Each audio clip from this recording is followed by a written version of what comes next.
This is one that is a writer downer for you creative people out there who are struggling to win the battle of you versus media buyers.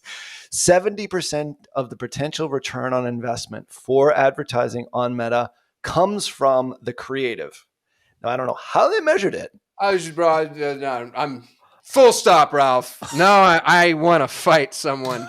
How on earth could that possibly be quantified? Who is the statistician who sold his or her soul signing off on that? How, dude? Come on now. Yep. 70%, baby. There it is. Has nothing to do with your copywriting. 70% of nutrition comes from chewing. Like the digestive process is 70% chewing. It's like, dude, you can't do that. How could that possibly be attributed? 70% of your food comes from eating. Oh my God. All right.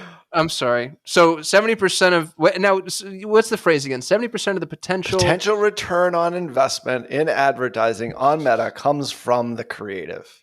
I might not have written it down exact. I'm trying to read my scribbly notes. Am I remarkable here? And this is a good one. All right. This one I believe, and this is another Meta study. 70% of shoppers discover new products on Meta technologies. 70% of shoppers. 70% ostensibly, of shoppers. That's 70% of Meta users who are shoppers, right? Not 70% of all shoppers. I have no idea. But what they're trying to set the frame is that we're big and we're bad, and people buy stuff by watching video and by being on our platform. So you as an advertiser should spend more on Meta.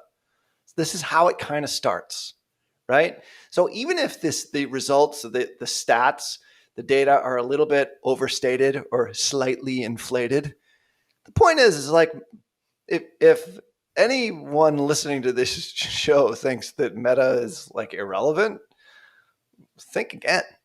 If your ads aren't working on Meta, it's probably because maybe you're not listening to the show enough, but you're probably approaching it in the right way. Or like we said before the break, your product sucks, and you shouldn't be on Meta just to begin with. You shouldn't be spending any money. You should be going back and working a corporate job instead of doing.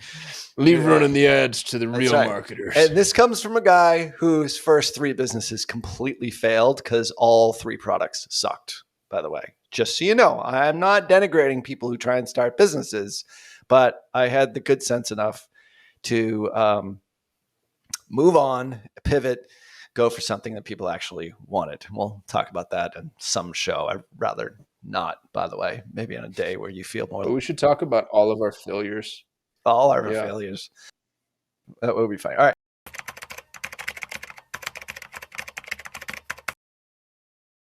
When you read those articles, like 15 businesses you can start from home with no money, number 1 is always agency.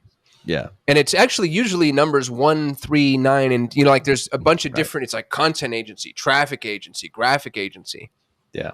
Yeah. Because it's, if you have a modicum of expertise, you can probably get a client.